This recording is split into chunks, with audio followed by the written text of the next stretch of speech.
The smell of recycled air mixed with alien spices hit Maya Torres the moment she stepped off the transport. Kepler Station was nothing like the sterile human outposts she knew. Curved walls covered in flowing alien script stretched in impossible directions. Beings with too many limbs or too few moved through corridors that seemed to bend reality itself. Maya had trained for this moment her entire career. First human diplomat to the Galactic Commerce Guild. First chance for Earth to join the wider galaxy. No pressure at all. She pulled her jacket straight and checked her equipment one more time.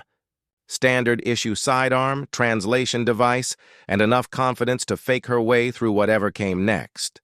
The briefing files had been clear about one thing. Humans were considered dangerous curiosities. Deathworlders from a planet that should have killed them long ago. A crystalline being approached her with movements that reminded Maya of wind chimes in a gentle breeze. Its form shifted between transparent and solid, catching the station's artificial light in ways that hurt to look at directly. "You must be the human representative," it said in a voice like music played through broken glass. "I am Ambassador Thane of the Vortari. We have been most eager to meet one of your kind." Maya extended her hand in greeting, then remembered aliens found human contact rituals disturbing. She pulled back and gave a small bow instead. "Captain Maya Torres, Earth, Defense Corps. Thank you for agreeing to meet with us." Thane's form brightened, which Maya hoped meant pleasure rather than alarm. The briefing files had been frustratingly unclear about alien emotional displays. "Come," Thane said, floating ahead of her. "The other guild representatives are waiting. They are most curious about your species." The diplomatic chamber was a work of art that made Maya's eyes water. Floating platforms arranged in a perfect spiral, each one designed for a different type of alien physiology. She counted at least 12 different species, all watching her with expressions she couldn't begin to interpret. A spider-like creature with 8 delicate arms gestured at a human-sized chair that looked suspiciously like a medical examination table. Maya sat down carefully, noting how every alien in the room took a step back when she moved. "Fascinating," whispered something that looked like a walking tree made of silver. "The muscle density readings are off our scales. And the bone structure," added a blob of blue jelly with too many eyes. "How does it support such weight on only 2 legs?" Maya cleared her throat. "I can hear you, you know, and I'm not an it." The room fell silent. Several aliens exchanged what Maya assumed were meaningful looks. Thane floated closer, his crystalline form dimming slightly. "Forgive us, Captain Torres. Your species is legendary, but legends are often exaggerated. We assumed the stories about Earth were fiction." "What stories?" "A world where the very air is poison to most species, where liquid death falls from the sky, where predators hunt in coordinated groups and the plant life itself is hostile." Thane paused. Surely these are myths. Maya thought about her morning jog through Seattle's rain, dodging traffic and avoiding the neighbor's aggressive dog. "Well, we call it Tuesday." The aliens made various sounds of distress. "But how do you survive?" asked the spider creature. "Our analysis suggests your world should be classified as a tomb world. Nothing should live there." "We adapt," Maya said simply. "When something tries to kill us, we figure out how to kill it back. When the environment is hostile, we change ourselves to match it. When faced with impossible odds, we get stubborn." An alarm began blaring through the station.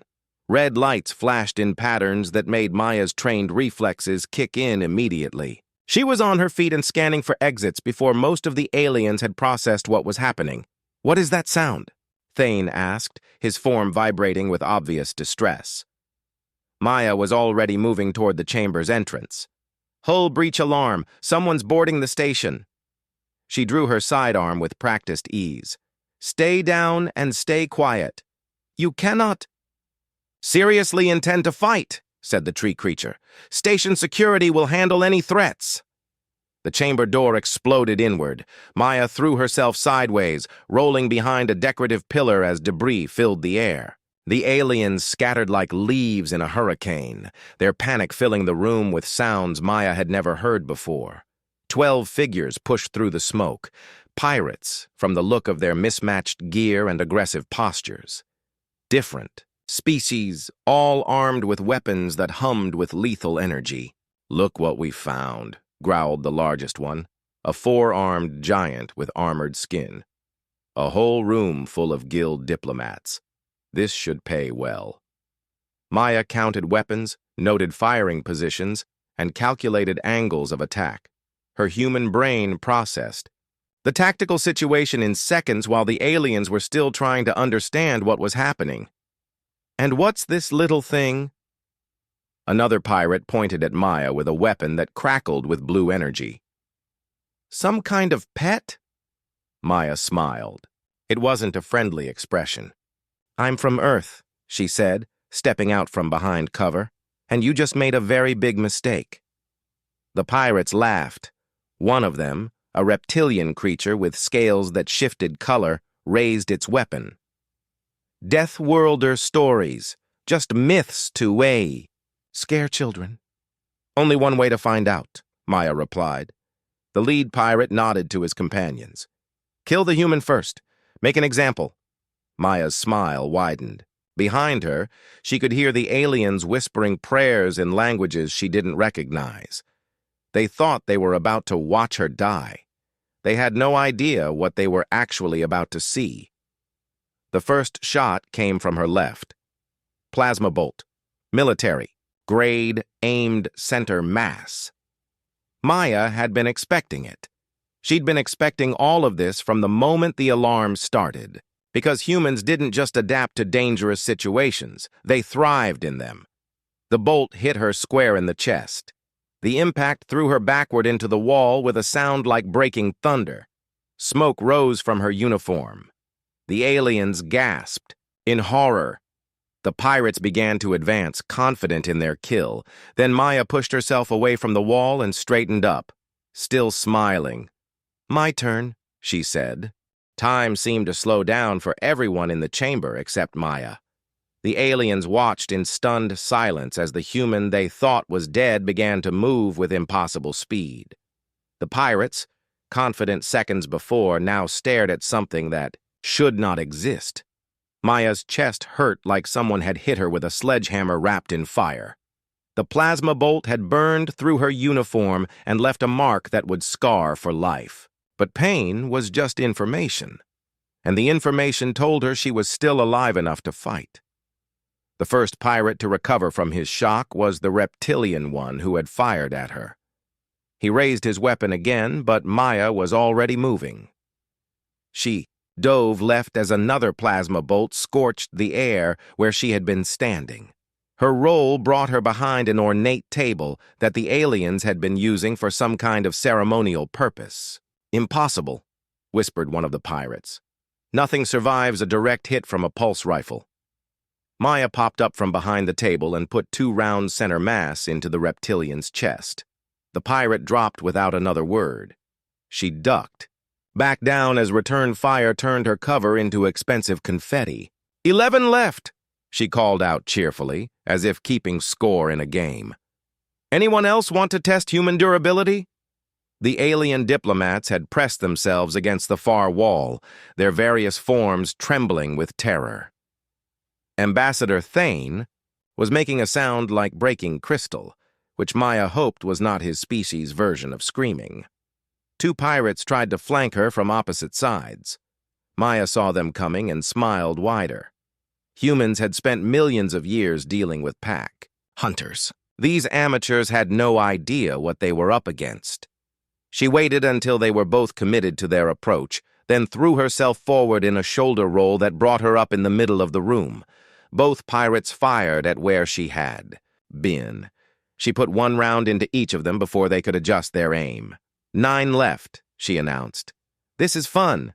The lead pirate, the 4-armed giant, roared something in a language Maya didn't recognize. The remaining pirates spread out, trying to surround her. Maya nodded approvingly. Finally, some decent tactics. She grabbed the fallen reptilian's weapon and examined it quickly. Alien technology, but the basic principles were obvious enough. Point the glowing end at things you wanted to stop existing. Simple. A plasma grenade rolled across the floor toward the huddled diplomats. Maya calculated trajectory, timing, and blast radius in the space of a heartbeat. She sprinted toward the explosive device, scooped it up, and hurled it back at the pirates before they could take cover. The explosion shook the entire chamber. 3 pirates disappeared in a ball of superheated plasma. The blast wave threw Maya against a wall hard enough to crack the alien metal, but she bounced off it like a rubber ball. 6 left, she gasped, wiping blood from her mouth. Getting warmer. The remaining pirates were no longer laughing. The 4-armed leader was backing toward the entrance, his multiple eyes darting between Maya and his dead companions. Fear was apparently universal among intelligent species. "What manner of creature are you?" he demanded in heavily accented galactic common. "I told you already," Maya replied, checking the charge on her stolen weapon. "I'm from Earth. We're all like this." One of the surviving pirates, a creature that looked like an octopus wearing power armor, made a break for the exit. Maya put a plasma bolt between his tentacles and the doorway. He froze. "Nobody leaves until we're finished talking," she said, pleasantly. "I'm having too much fun." The truth was, Maya was having fun. She had trained her entire life for combat, but humans rarely got to fight anything more dangerous than each other anymore. This was the first time she had faced genuine mortal peril since basic training, and her body was responding exactly as evolution had designed it to. Adrenaline flooded her system. Her heart rate doubled. Her reaction time increased. Pain became a distant concern, every sense sharpened to crystal clarity. This was what humans were built for. 2 pirates tried to rush her at once. Maya dropped low, sweeping the legs of the first one while putting her stolen weapon against the throat of the second. Both went down hard. 4 left, she said, standing, over the fallen pirates. "Anyone else feeling lucky?" The remaining pirates looked at each other with expressions Maya was learning to recognize as terror. They had raided dozens of stations, fought hundreds of species, but they had never encountered anything like this human. "She's enjoying this," whispered one of them, a bird-like creature with razor-sharp claws. "Of course I am," Maya replied, apparently having better hearing than they expected. Humans love a good challenge. The worse the odds, the more fun it gets. Behind her, Ambassador Thane was making that wind chime sound again. Dr. Kelm, the spider-like medical officer, was scanning Maya with some kind of device and chittering in what sounded like distress. "Her heart stopped for over 4 seconds, Dr. Kelm announced to no one in particular. "She should be dead. She should have been dead from the first hit." Maya glanced back at the alien doctor. "Yeah, that happens sometimes. Human hearts are pretty good at restarting themselves when needed." The 4-armed leader raised all his weapons at once. "Die, demon!" Maya sighed. "You really haven't been paying attention." She moved like liquid lightning, rolling between the streams of plasma fire, and coming up inside the giant's reach, her stolen weapon pressed against his primary chest. "Want to surrender?" she asked politely. The pirate leader looked down at her, all 4 eyes wide with something approaching religious terror. Here was a creature barely half his size, wounded and bleeding, who had just walked through weapons fire that should have reduced her to ash. "What are you?" he whispered. Maya's smile returned, brighter than ever. "I'm a human having a really good day." She pulled the trigger. 0 left, she announced to the silent chamber. "Game over." The silence that followed lasted exactly 3 seconds. Then the chamber's emergency doors burst open and 20 more pirates flooded in, alerted by the sounds of battle and the screams of their dying comrades. Maya looked at the new arrivals and laughed. actually laughed out loud, a sound that made several of the alien diplomats flinch in terror. Blood ran down her face from a dozen small cuts. Her uniform was torn and burned, and she was standing in the middle of a room full of bodies she had created. She looked like a nightmare given flesh. She sounded like she was having the time of her life. "Finally," she said, ejecting the spent power cell from her stolen weapon and slapping in a fresh one from a dead pirate's belt. "I was getting bored." The new wave of pirates stopped short when they saw the carnage. 12 of their comrades lay scattered around the chamber like broken toys. A single human stood among them, wounded but upright, holding their own weapons and smiling like a predator that had just spotted fresh prey. "Spread out," ordered their new leader, a massive creature that looked like someone had crossed a bear, with a tank and given it too many teeth. "Surround the Deathworlder. Use everything you have." Maya nodded approvingly. "Now that's more like it. I was starting to think you people didn't understand tactics." She moved before they could react, diving behind an overturned diplomatic table as plasma fire filled the air where she had been standing.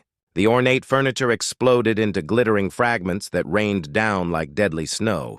But Maya was already somewhere else, using the chamber's artistic architecture like a three-dimensional puzzle designed for combat. She rolled behind a decorative pillar, came up firing, dropped 2 pirates, then disappeared behind another piece of cover before their return fire arrived. "How is she moving so fast?" demanded one of the pirates, a creature with too many joints in all the wrong places. "Deathworld reflexes," gasped another, reloading frantically. "I heard about this. Their nervous systems are designed for a high-gravity environment filled with apex predators." Maya popped up long enough to put a plasma bolt through the speaker's head. "Good research," she called out. "Gold star for effort." The bear tank leader roared something that might have been orders, or might have been profanity. His remaining forces began laying down suppressing fire, trying to keep Maya pinned while they maneuvered for better positions. It was actually a decent strategy. Against any other species, it might have worked. Maya waited for a lull in the firing, then did something that made every alien in the room question their understanding of physics. She ran straight up the curved wall of the chamber, using the alien architecture's impossible angles to gain height and momentum, then launched herself into a dive that brought her down in the middle of the pirates' formation. She landed hard, rolled to absorb the impact, and came up swinging a piece of broken furniture like a club. The improvised weapon caught one pirate across the head with enough force to drop him instantly. Maya spun, using the momentum to drive her elbow into another attacker's throat. "Impossible," whispered Dr. Kelm from his hiding place behind an overturned table. "No species should be able to survive that fall, let alone use it as an attack." Ambassador Thane was making sounds like a crystal symphony being fed through a garbage disposal. "This is what their homeworld created," he managed to say. "No wonder the galaxy fears them." Maya heard him and grinned. "Fear us? We haven't even gotten started yet." A pirate with arms like steel cables grabbed her from behind, lifting her off the ground in what should have been a bone-crushing grip. Maya drove her head backward into his face, breaking whatever passed for his nose, then reached back and threw him over her shoulder like he weighed nothing.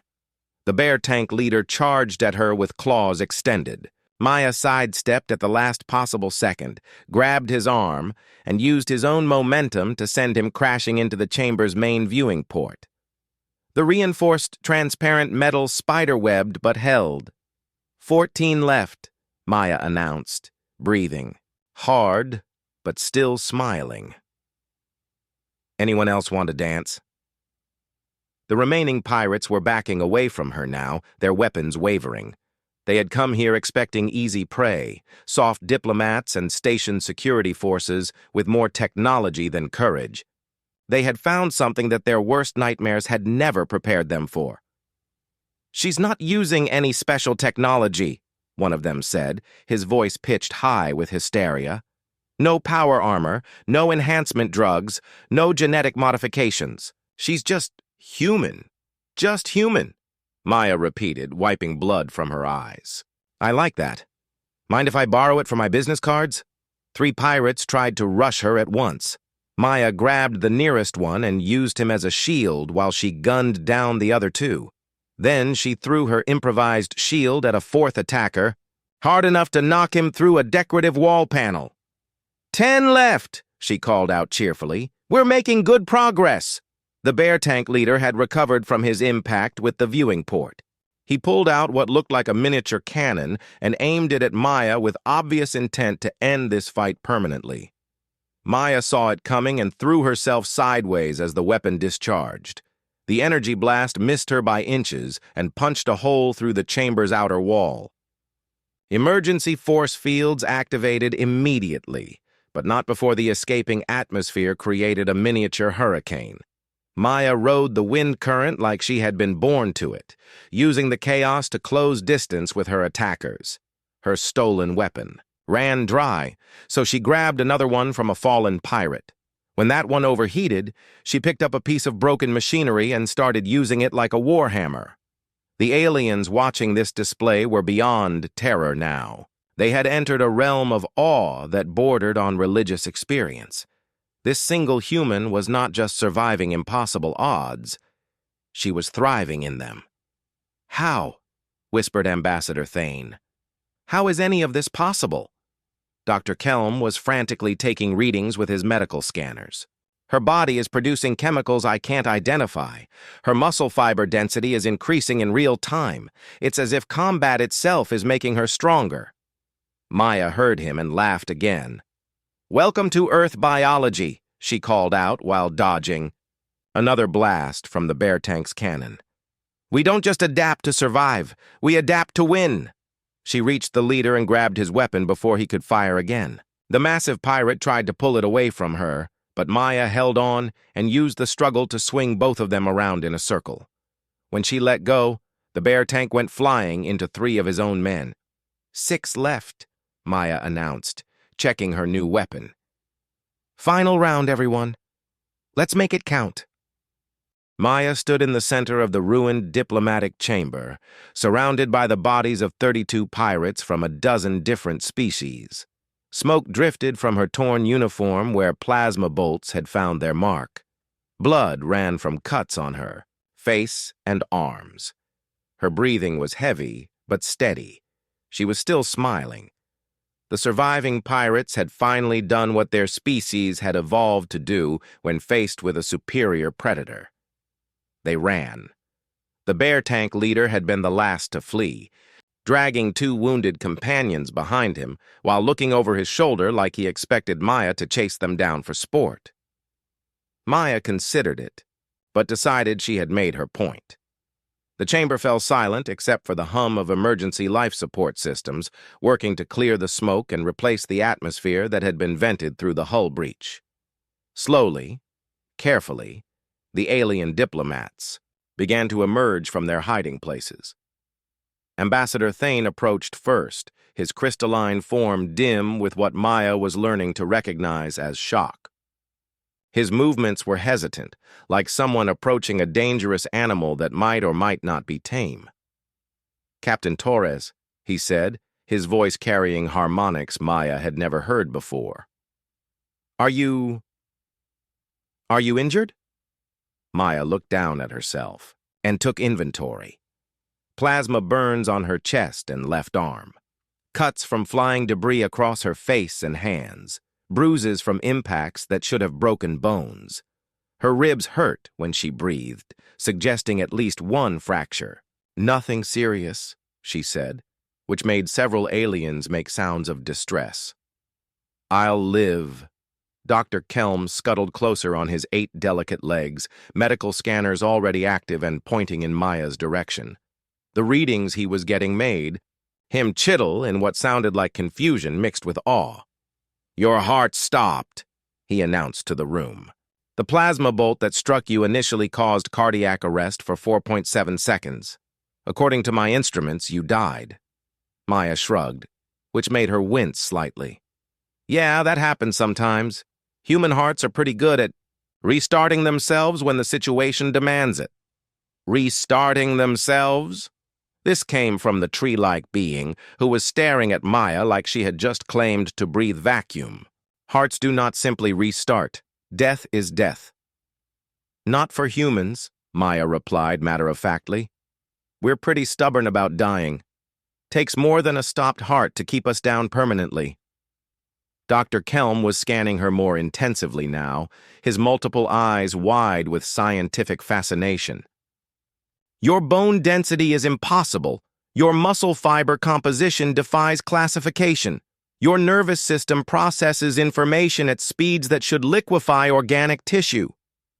And that's all baseline human, Maya said.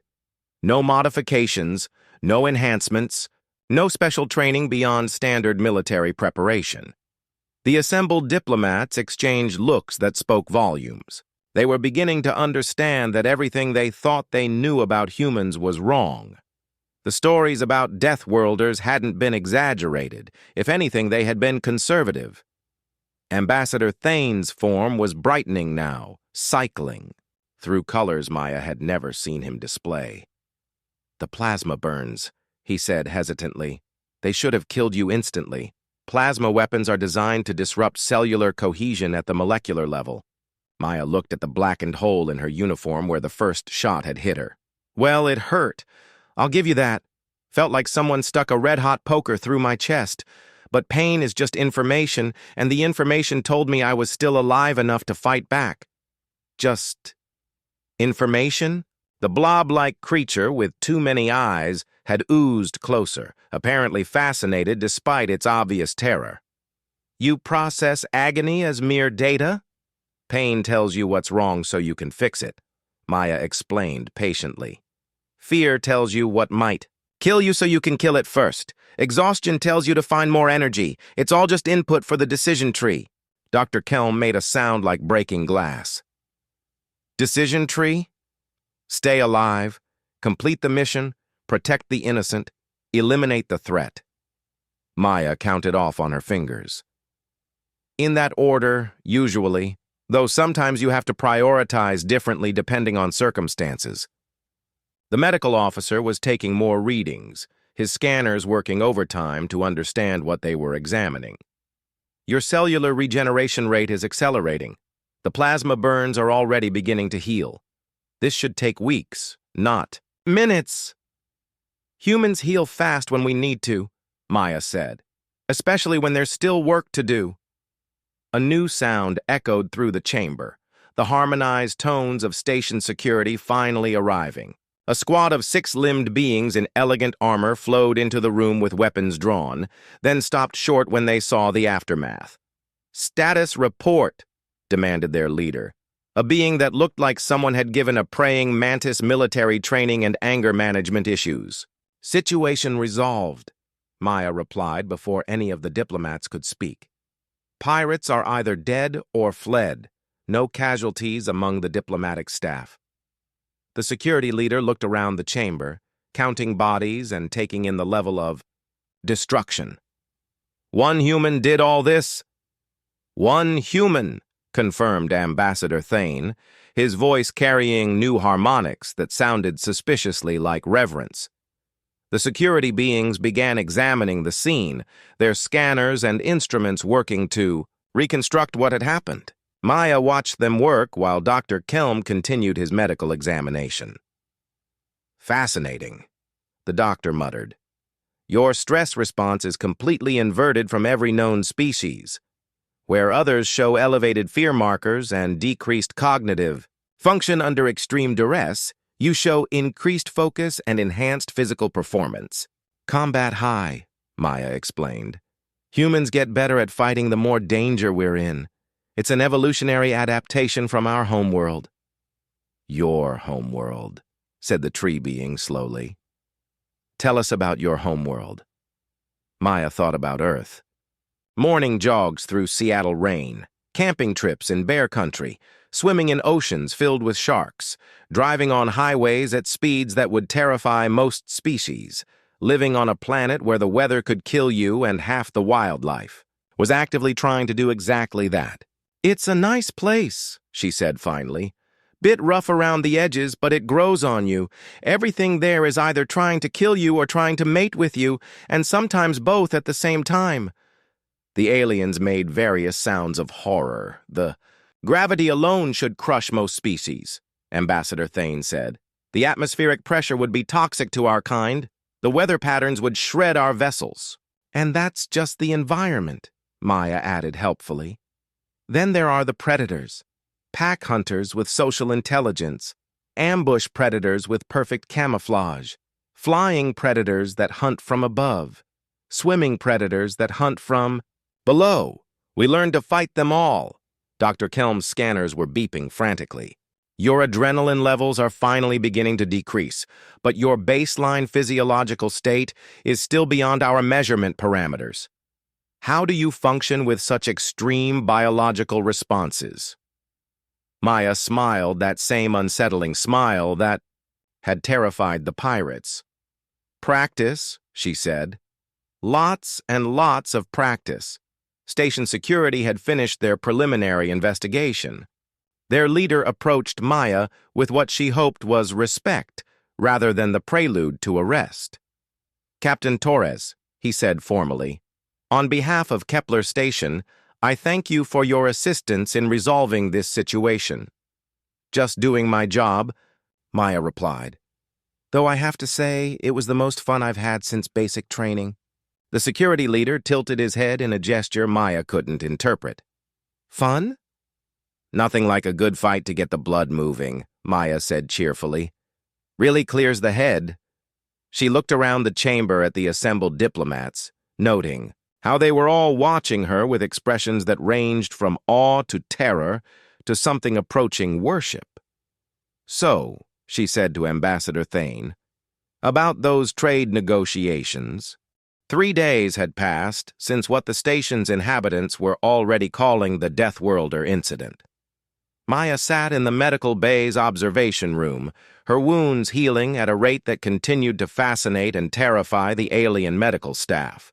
The plasma burn on her chest was already forming new tissue, pink and healthy, where there should have been permanent scarring. Dr. Kelm entered with a data pad and 8 cups of what passed for coffee in his species culture. His multiple eyes were bright with the kind of excitement Maya associated with scientists who had just discovered something that broke their understanding of the universe. "The cellular analysis is complete," he announced, settling his spider-like form into a chair designed for his physiology. "Captain Torres, your biology is more remarkable than we initially theorized." Maya accepted one of the cups and sipped it carefully. It tasted like licorice mixed with motor oil, but she had learned to appreciate alien hospitality. "Good remarkable or bad remarkable?" "Impossible remarkable," Dr. Kelm replied. "Your muscle fibers contain protein structures we have never seen before. Your bone density exceeds theoretical maximums for organic tissue. Your nervous system processes information using pathways that should not exist."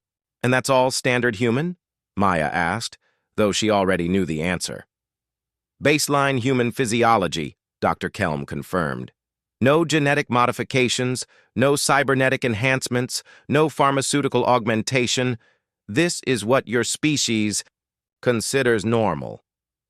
The medical bay's main door chimed, and Ambassador Thane entered along with what appeared to be the entire Galactic Commerce Guild diplomatic corps.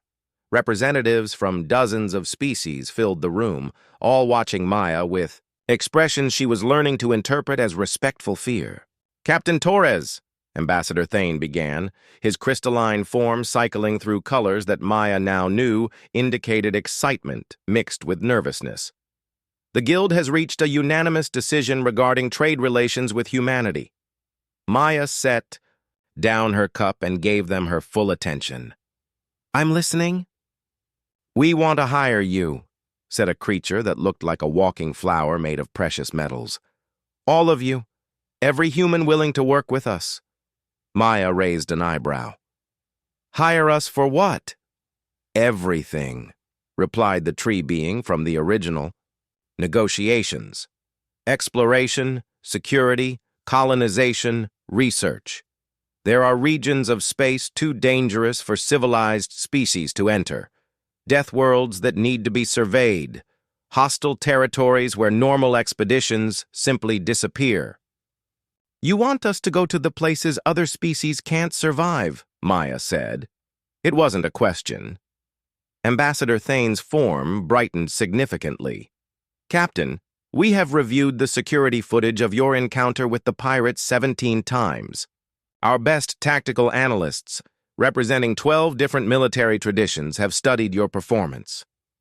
And they cannot explain how you did what you did, said a new voice. The speaker was a being Maya hadn't seen before. Tall, elegant, with skin that shifted between silver and gold. I am General Rex of the Hegemony Defense Forces. I have fought in 43 separate conflicts across known space. Maya nodded respectfully. Military recognizing military, regardless of species. I have seen courage, General Rex continued. I have witnessed tactical brilliance. I have observed species fight with desperation when facing extinction. He paused, his metallic skin rippling with what Maya assumed was emotion. I have never seen anything like what you displayed.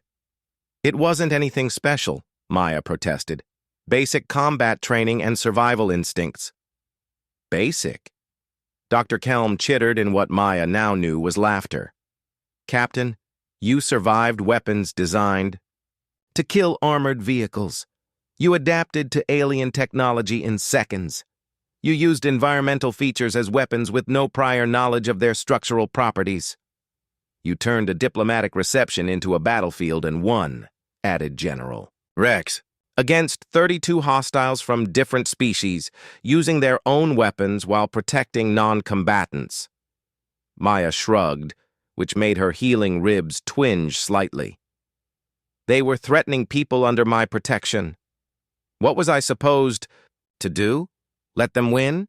The assembled aliens exchanged looks that spoke volumes. Ambassador Thane moved closer, his crystalline form dim with something Maya was learning to recognize as awe. Captain Torres, he said carefully, most species, when faced with overwhelming odds, surrender.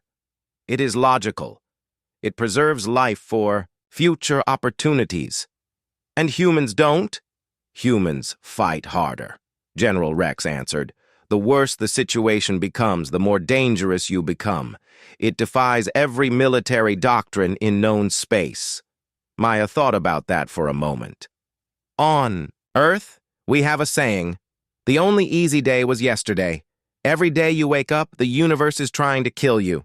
Weather, predators, disease, accidents, other humans. Survival isn't about avoiding danger. It's about being tougher than whatever wants to kill you. But the pain, Dr. Kelm interjected. The injuries that should have incapacitated you. How? Do you function through such trauma? Pain is just your body's way of telling you something is wrong, Maya explained. But wrong doesn't mean stop. Wrong means fix it and keep going. Every human learns that before they can walk. A small creature that looked like a furry blue bowling ball rolled forward. Maya remembered it from the original diplomatic meeting. Some kind of merchant representative.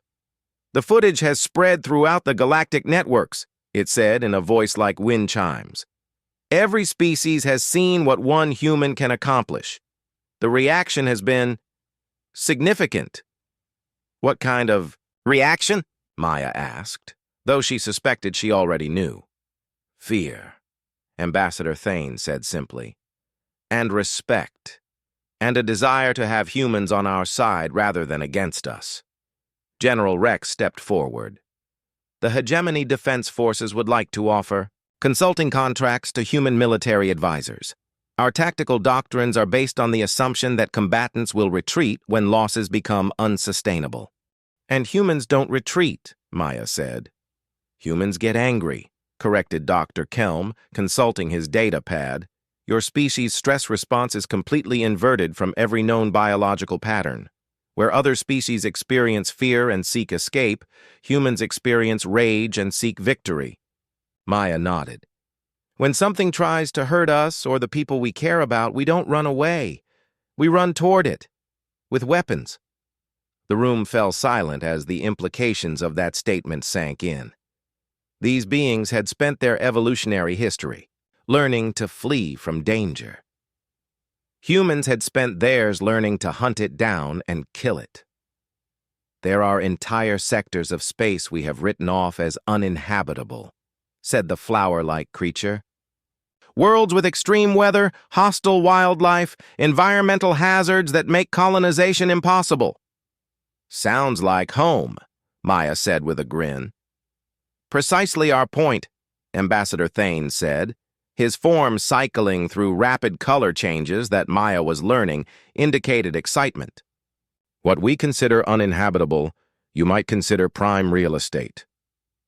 A new figure entered the medical bay, a massive being in ceremonial robes that identified him as a high-ranking guild administrator. His species looked like someone had crossed a walrus with a library, complete with tusks and an expression of perpetual scholarly concern. Coordinator Basque, Ambassador Thane said respectfully. Captain Torres, may I present the Guild's Director of Expansion Projects? Coordinator Basque examined Maya with small, intelligent eyes. So this is the Deathworlder who has caused such a stir, he said in a voice like grinding stone. Tell me, Captain, what would your species require to establish colonies on worlds we consider too dangerous for civilized habitation? Maya thought about it seriously. Basic supplies to get started, transportation to get there, and the freedom to handle problems our own way. We're pretty good at making hostile environments. Work for us. By fighting them, Dr. Kelm added helpfully. By adapting to them, Maya corrected. Fighting is just one tool in the toolkit. We're also good at engineering, agriculture, medicine, and diplomacy when the situation calls for it. And when the situation calls for violence, General Rex asked. Maya's smile returned that same expression that had terrified the pirates. Then we're very, very good at violence. Coordinator Basque made a rumbling sound that Maya hoped was approval. The Guild has identified 47 worlds that meet the criteria for human colonization. High gravity, hostile wildlife, extreme weather patterns, environmental hazards that preclude normal settlement. Sounds perfect, Maya said. There would be substantial compensation, the coordinator continued. Resource rights, territorial claims, preferential trading status. The Guild is prepared to make humanity very wealthy in exchange for your unique capabilities. Maya looked around the room at the assembled aliens, representatives of dozens of species, all watching her with expressions that ranged from awe to terror to something approaching worship. They had seen what one human could do when pushed to her limits. Now they wanted to hire her entire species. I'll need to discuss this with my superiors on Earth, she said finally, but I think you'll find humans very interested in this arrangement. Excellent, Ambassador Thane said, his crystalline form brightening to near blinding levels. We have prepared detailed proposals for your review. Dr. Kelm approached with his medical scanners active. If I may, Captain, I would like to request permission to establish a human physiology research program. Your biology represents advances that could benefit medical science throughout the galaxy. As long as no one gets hurt and everyone volunteers, Maya agreed. Humans are usually happy to help with scientific research. And the military applications? General Rex asked. Human tactical doctrine could revolutionize galactic defense strategies. Maya considered that carefully. We'll share what we can, but humans have some strong opinions about peace and war. We fight when we have to, but we prefer to live in peace. Even though you are so well designed for combat? The tree being asked. Especially because we're so well designed for combat, Maya replied. When you're really good at breaking things, you learn to appreciate things that don't need to be broken. Coordinator Basque rumbled approvingly. Wisdom from the death world. Perhaps that is why your species survived when your planet should have killed you all. Maya stood up, her healing. Injuries protesting only slightly. Our planet didn't try to kill us, Coordinator. It taught us. Every predator was a lesson in tactics. Every natural disaster was a course in survival. Every environmental challenge was training in adaptation. She looked around the room at the assembled representatives of galactic civilization. Earth didn't make us dangerous because it was hostile. It made us strong because survival required strength. It made us smart because stupidity was fatal. It made us cooperative because teamwork was the only way to live. And now you bring those lessons to the galaxy, Ambassador Thane said softly. Maya's smile softened, becoming something warm and genuine, rather than the predatory expression that had terrified the pirates. Now, we share what we learned. How to thrive in impossible conditions. How to turn obstacles into opportunities. How to keep fighting when everything looks hopeless. She paused, looking out the medical bay's viewing, port at the stars beyond.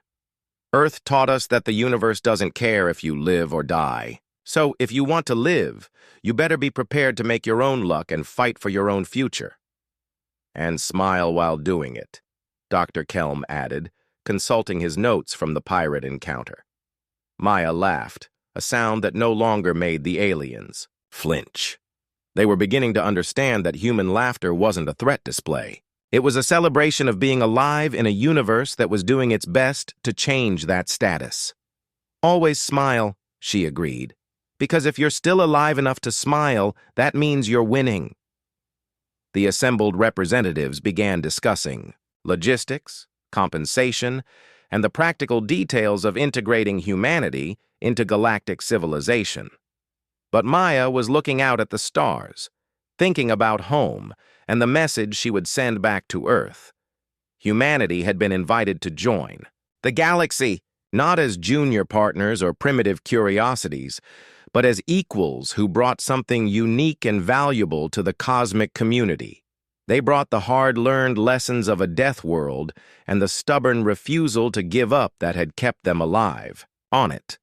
The galaxy was about to learn what humans could accomplish when they had room to grow and people to protect, and Maya was very much looking forward to showing them.